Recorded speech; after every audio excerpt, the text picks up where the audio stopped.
take 3 of this video. Call me your friend.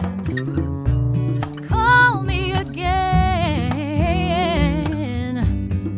Call me any time of day.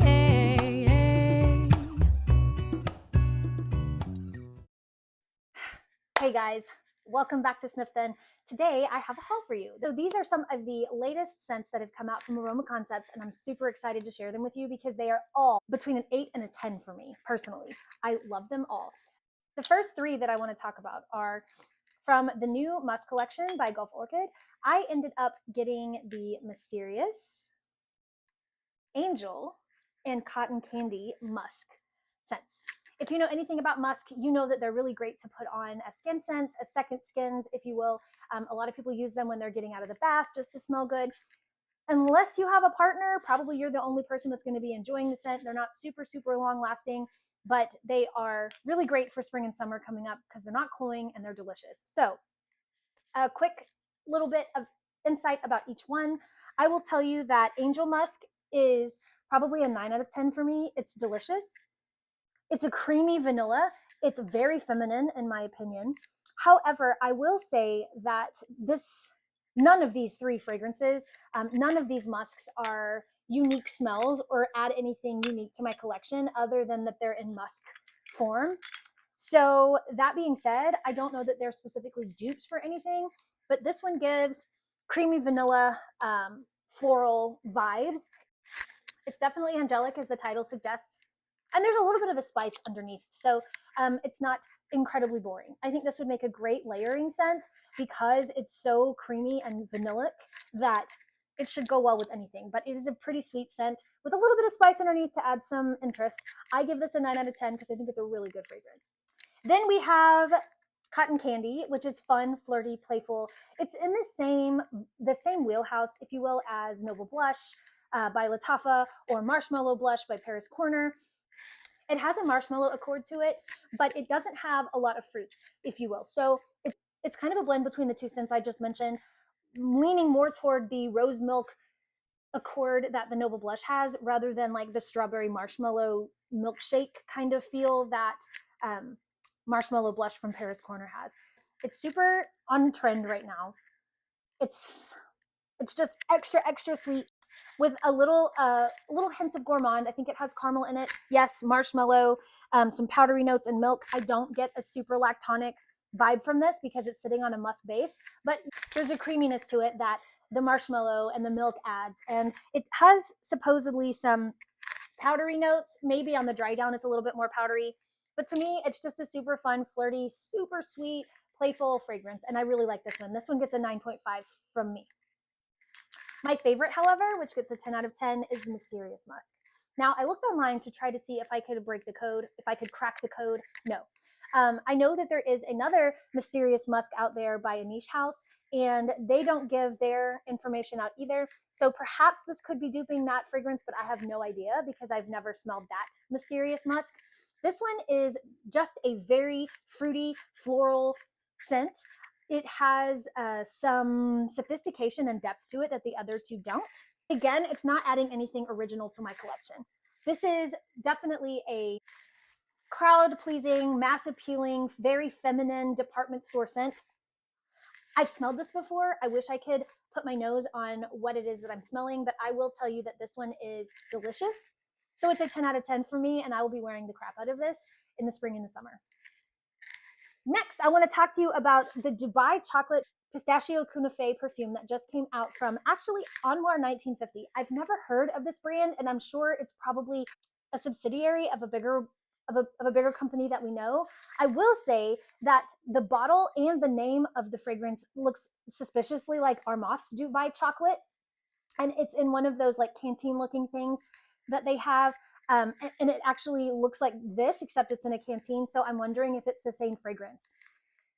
I love this fragrance. I'm going to go right off the bat and say that if you're not absolutely sick of the pistachio craze, of which I totally get if you are, I am not, because pistachio is what really got me into Middle Eastern scents. Like a lot of people, I'm sure. This one is not super chocolate forward. I don't get Dubai chocolate, although I've never tasted Dubai chocolate. To me, this is my second favorite pistachio scent of all time, coming right behind a niche pistachio latte by Theodoros Calatini.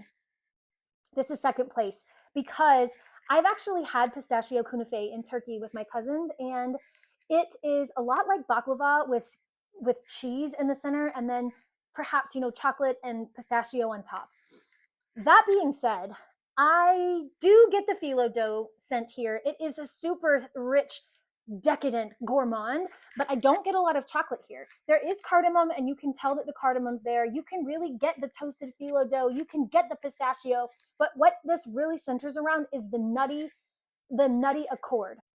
It's got caramel and vanilla in there, which of course makes it a purely gourmand fragrance. I can smell the chocolate in here, but it is not chocolate forward, guys. If you're looking for that, I would skip on this one because this is a super strong pistachio gourmand, and it is a thick, cloying, creamy pistachio, which I absolutely love, but some people may be put off by that, especially because it's coming on the tail of so many other delectable pistachio, even Middle Eastern fragrances. I give this one a 10 out of 10, but you might want to give this a sniff before you commit to buying it. Then, oh my gosh, guys, I know a lot of people in the Middle Eastern fragrance community have been lamenting that there's not a great Vanilla 28 by Kayali dupe. And I can't tell you if this is a good one or not, but I can tell you it is definitely supposed to be a dupe of this, and I love this. This is Tempt Blanc by Grandeur. And what I get when I smell this is spicy vanilla that is a perfect layering scent. It is sophisticated, it is grown, it is sexy in a modest, adult, mature woman kind of way, where she might be a little bit older, but she's still got it. Or, she can be a family woman, a lady in the street, but a freak in the sheets, or that, whatever they say, whatever we used to say back in the day. That's what Vanilla 28 gives me. It's stunning, it's sweet, it's vanilla-y, it's delicious. The brown sugar lends it a sweetness, and it definitely has some florals as well, although the florals are not the stars of the show. They just add some interest to what is otherwise a super sweet, super sophisticated vanilla. I love this. This is another 10 out of 10 for me. And finally, we come to my very, very favorite of this haul. And I've never smelled anything like this in my life. This is definitely leaning more masculine, but you better believe when the fall and winter come, I will be wearing the crap out of this. And this is Paris Corner's Honeyed Fantasy, which is supposedly a dupe for Montal's Honey Oud. I've never smelled that, but I believe that this is a perfect dupe. And the reason why is because what you smell is oud, leather, and honey. And that is it. It is a delectable, super sweet, leathery, oudy scent. And what you smell immediately is a sweetness followed by a really strong burst of just leather. And we're not talking animalic leather. We're talking like a Texas boutique where you see lots and lots of expensive purses or saddles or something like that, where the leather is brand new and there's lots of money involved. However, once that settles down, this is a pretty oud forward fragrance in the dry down for me.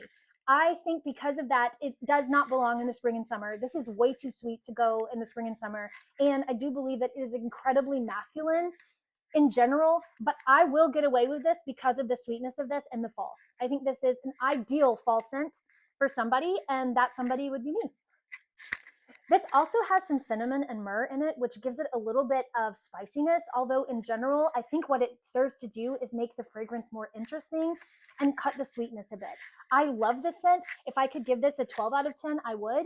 This is my favorite by far of this Middle Eastern haul, and I cannot wait for some of you to get your nose on this and tell me what you think of it, because I love it. Okay, guys, thank you so much for hanging with me again. And I would love to hear in the comments if you have any of these, if you want any of these, what you think of them, whether you agree with me that some of these scents smell the way I said they smell, or give me the feels that I mentioned in the video. Let me know, like, subscribe, and thank you so much for hanging with me. Have a good one, and I'll see you next time. Bye.